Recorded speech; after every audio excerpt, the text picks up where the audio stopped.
like a Hellcat.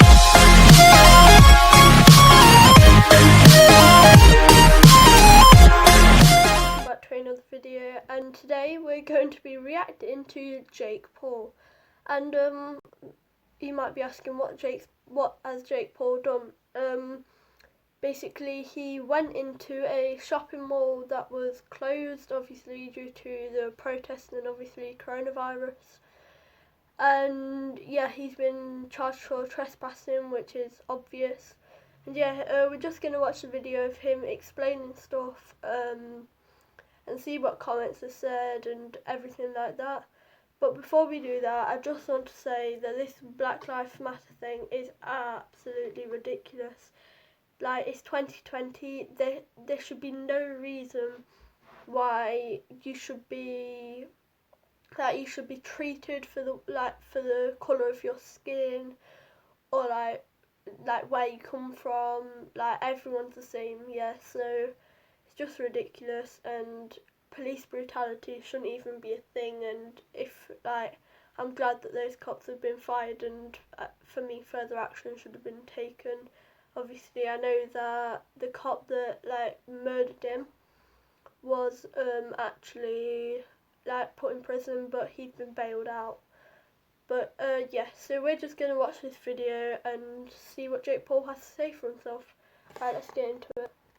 So over the weekend, as I'm sure a lot of you guys probably saw, I became the #1 trending topic on Twitter. People were mad at me because they assumed that me and my friends were looting, vandalizing, and breaking down storefronts. And that's the way it looked on camera. However, that isn't the case, and there's a lot more to not only that story, but there's tons of other issues and things that we need to address about what's going on with America right now. I just want to dive in immediately to say what happened to George Floyd isn't okay, and there needs to be change. There's no room in America for police brutality and racism. The fact that people still have a mindset to treat other people differently based on their skin color is absurd. And as someone who is a believer in change and making change, and someone who wants to take action, I've always tried to use my platform to raise awareness for things that I believe in. It personally upsets me when people have the power to make a difference and they don't. It's easy to just post something on social media, which I've done. It's easy just to donate to a cause, which I've done. But I'm the type of person who wants to be ground floor and involved in the change firsthand.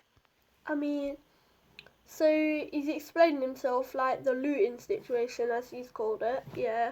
But then it just feels a bit like a flex. Oh, look at me, look how good I am, I've done this, I've done that, I've donated, oh, look at me. Alright, let's go back into it. And this situation, to me, felt no different from when I went down to help with the hurricanes in Houston, to when I went to Parkland, Florida to be ground floor with the students there after they had a horrific school shooting. Since I was a kid, I've constantly volunteered for organizations, donated to charitable causes, and wanted to be involved in my community. And this George Floyd tragedy wasn't something that I could just look past. As being a filmmaker and someone who documents virtually everything that happens in my life to be able to share it with the world, I wanted to use my platform and film what was going on and what is going on in our country as we speak, to be able to share and spread the message to the world and raise awareness that we shouldn't just be standing there doing nothing. So when we heard that there was protests that were going to be taking place in Arizona, we wanted to be involved and show our support. The story of what happened is actually pretty simple, and it was twisted and exploited by the media to be something that it wasn't. Right around 10 p.m. when the protests were supposed to be starting, we followed people to where everyone said that the protests were happening. As we started to walk down the street, we were blown away by what we were starting to see. The first thing I saw was when I looked to the right and saw that the side of a mall window had been completely shattered. Then as we kept on going, we noticed that all of the buildings in the whole entire area, the glass was completely shattered. Quite frankly, I was in shock and didn't know what to make of this situation. But we kept on walking because we still hadn't seen where people were protesting, and we still wanted to be involved. We got to a street that seemed to be the center of where everything was going on, and that's when I saw probably 80 cops standing shoulder to shoulder, just looking out into the crowd. As I was approaching, more people were gathering the protest, and about 200 yards down the street from me was an Apple store that was getting completely ransacked. I saw dozens of people breaking down the glass, running into the store, grabbing whatever they could, and leaving. The battalion of cops was in between me and the Apple store. And as I started to walk down the street more, all of a sudden, out of nowhere, I hear boom, and see this thing flying in the air at my feet. It lands 2 feet away from me, explodes, and this big gas cloud comes hits me in the side of the face. I start choking, coughing, running backwards, and was completely in shock at what the fuck had just happened. Here I am, just a person walking down the street, and all of a sudden I'm getting tear gas shot at me. This is when I got pissed the fuck off. This must just be a small fraction of what people are facing on a day-to-day basis with police. As I started to retreat, there was 3 more canisters of tear gas shot at me and the group of people around us. At that point in time, not only was I pissed, not only was I in shock, and not able to really see because my eyes were fucked up, but I just didn't know what the fuck to do, and I was documenting the whole entire thing. At that point in time, some of the strangers around us got pissed off as well and started throwing rocks and started throwing the tear gas back at the cops. Adrenaline still pumping, not knowing what the fuck is going on, I remove myself from that situation and go across the street. This is where I find about 15 people breaking down the front of... I remove myself from the situation and go to another situation. And then I go to another situation.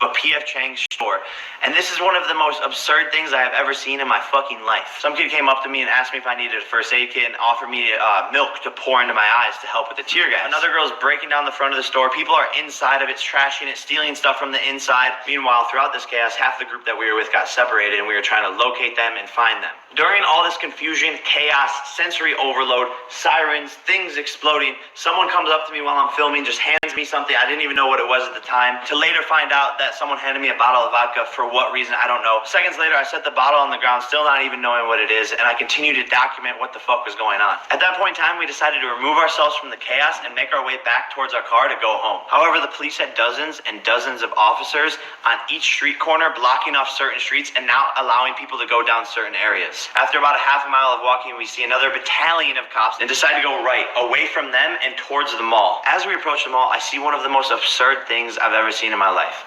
Hundreds of people running in and outside of the mall with bags, stealing everything inside of the mall. In hindsight, everything's 2020, and we shouldn't have been anywhere near what was going on, and we should have removed ourselves from the situation. But in the heat of the moment, I wanted to document what was going on and witness it for myself. And that's where I made the poor decision to go inside of the mall. And at the time, my mindset was that I wanted to document this experience because I've never seen anything like it in my life, and I don't know if anything will ever happen like this again in our lifetime. I'm just here to document it. I'm not doing nothing. First of all, the vandalism and looting isn't helping spread the proper messaging. It's making the whole entire situation worse because it creates this loop and effect of more hatred and more crime. There has been peaceful protests, and that just hasn't worked. That hasn't gotten the message across. But we are a young generation with social media, and we are powerful, and our voices are powerful. And together we can make a difference. I don't have the answers. I don't know if anyone has the exact answers, but I don't think looting, vandalizing, and breaking people's property is the way to go about this. What I do like is the accountability that this generation holds other people to. We can, with our voices, get an officer arrested for killing someone in a tragic way. We did that. We accomplished that. We can't start to focus on the district attorneys that are in office, the sheriffs, the chiefs of police. We can make a difference through voting the proper leaders into our government. This is what's happening. This is our America.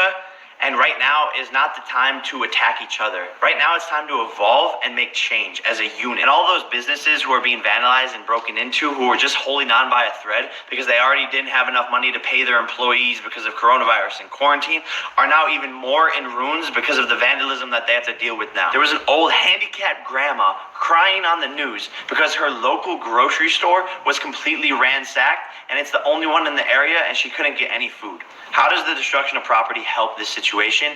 And what does it look like for our communities to be able to come back and have to rebuild from all of this? And that's why the situation was so upsetting for me to wake up, #1 trending on Twitter, of people accusing me of vandalizing and looting and stealing. I'm above that. I don't need to vandalize. I don't need to loot. And I know it's not the way forward. However, I don't... Right, so he's spreading a really, really important message about how, like, police brutality is awful. How you shouldn't vandalise, how you shouldn't, like, loot or anything, like, and then obviously during Corona, and then he goes, yeah, and I don't need to loot, and I don't need, it's just, this video is just a flex, man.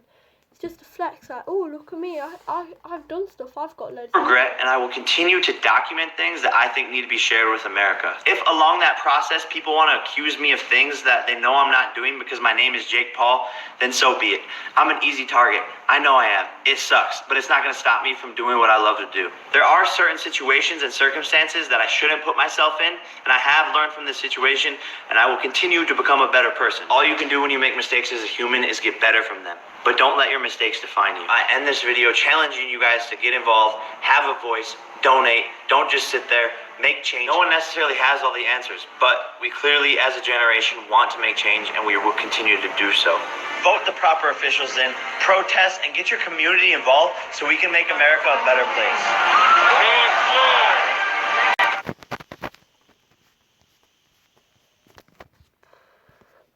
Alright guys, that's the end of today's video. If you did enjoy and want me to do more reaction videos, make sure to leave a like, comment, subscribe, turn on notifications, bells, and see ya. Also, my Instagram will be down below, link in bio, so yeah.